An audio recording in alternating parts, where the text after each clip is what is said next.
Olá, sejam bem-vindos e bem-vindas aqui Fácil. No vídeo de hoje nós estudaremos um dos terrores dos estudantes na física, o plano inclinado.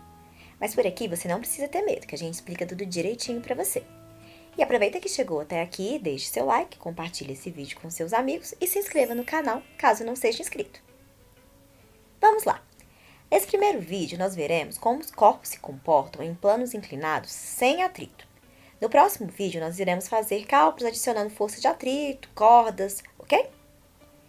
Bom, observem esse plano inclinado em que ele faz um ângulo alfa com a horizontal. Se colocarmos um bloco sobre ele, como a superfície não tem atrito, podemos dizer que ele irá descer por esse plano.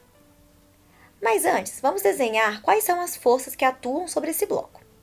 A primeira delas é a força-peso, que nós já estamos acostumados, que sempre vai apontar para baixo. Uma outra força que já discutimos em vídeos anteriores é a força normal, pois o bloco está sobre uma superfície. Bem, nesse caso, a força normal é perpendicular à superfície em que o bloco está apoiado. Logo, podemos desenhá-lo da seguinte maneira. Prontinho! As duas forças que atuam sobre o bloco são essas.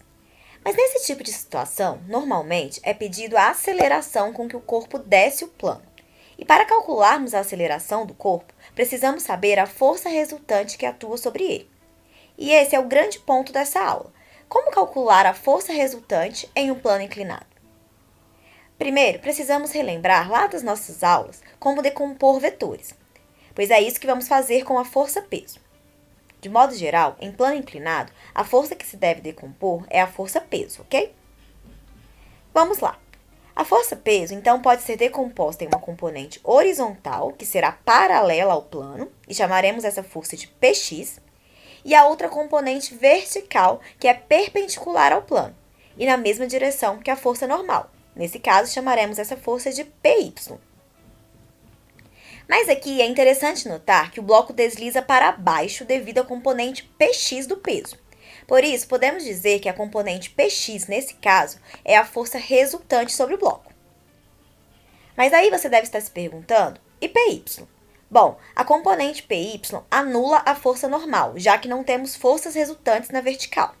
Isso significa que Py deve ser igual à força normal. Mas então, como podemos calcular Py e Px? Preste bastante atenção para não se perder no raciocínio. Primeiro, vamos escolher um triângulo retângulo para trabalhar, sendo que o peso P é a hipotenusa desse triângulo. Observe que temos duas opções de triângulos retângulos, um na esquerda e um na direita. Vou escolher o da direita. E esse outro cateto aqui nada mais é que a força Px deslocada. E onde então entra esse ângulo alfa do plano inclinado? Bem aqui, ó. O ângulo do plano inclinado vai entre a componente Py e a força peso. E o ângulo de 90 graus vai entre os catetos, ou seja, Px e Py. Prontinho, temos nosso triângulo. Agora, vamos redesenhá-lo aqui para ficar mais fácil de compreender. A partir de agora, é só matemática. Vamos relembrar as propriedades trigonométricas de um triângulo retângulo. Seno de um ângulo θ é seu cateto oposto sobre a hipotenusa. E o cosseno desse mesmo ângulo é o seu cateto adjacente sobre a hipotenusa. Trazendo essas propriedades para o nosso triângulo, podemos escrever que seno de alfa é igual a Px sobre P.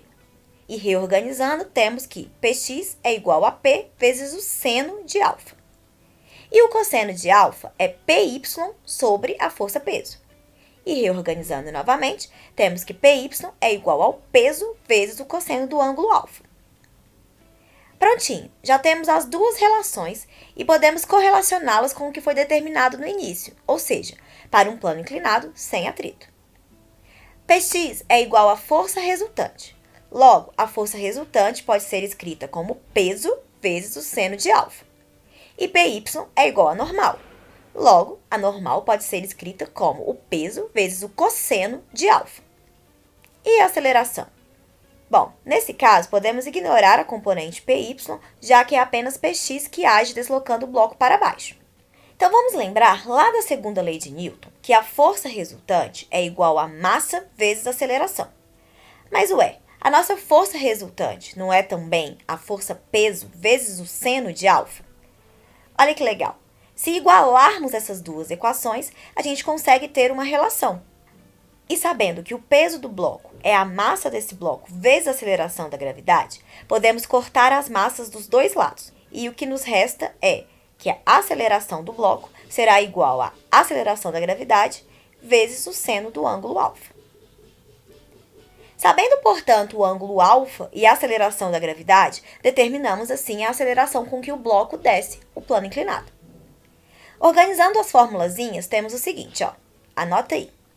E é claro, gente, que se você for um estudante com boa memória, não precisa fazer todo esse processo toda vez que quiser determinar a força resultante, a normal ou a aceleração. Mas é importante lembrar que alguns vestibulares, e até mesmo durante o ensino médio, algumas questões podem pedir para que o aluno demonstre como chegou nessas fórmulas, e não simplesmente substituir os valores. Então fique atento para não ser apenas um copiador de fórmulas sem entender de fato de onde elas vieram, tá bom? Bom, agora vamos colocar tudo isso em uma questão para entendermos como isso é cobrado por aí. Um corpo de massa 5 kg é abandonado sobre um plano perfeitamente liso e inclinado, de 37 graus com a horizontal.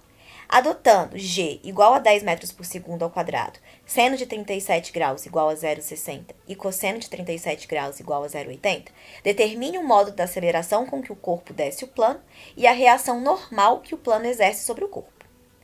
Bem, vamos lá. Primeiro, vamos desenhar para entendermos o que está acontecendo. Vamos colocar aqui também a força-peso e a normal que agem sobre o corpo. Como eu disse, se você for bom de memorização, utilize as fórmulas de uma vez para ganhar tempo. Mas caso já tenha enchido sua cabeça com coisa demais e prefere fazer a decomposição toda vez que for fazer um exercício, fique à vontade, isso aí vai ser muito bom para o seu aprendizado.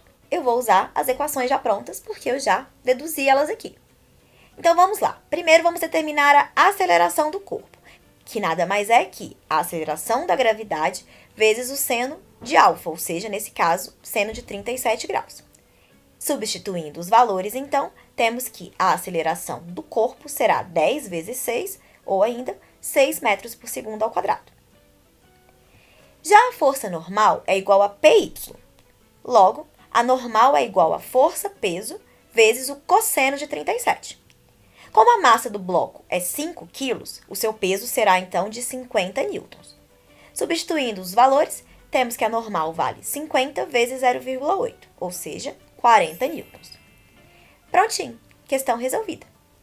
Por hoje é só. Se você gostou desse vídeo, deixe seu like e se inscreva no nosso canal. Então é isso e até mais!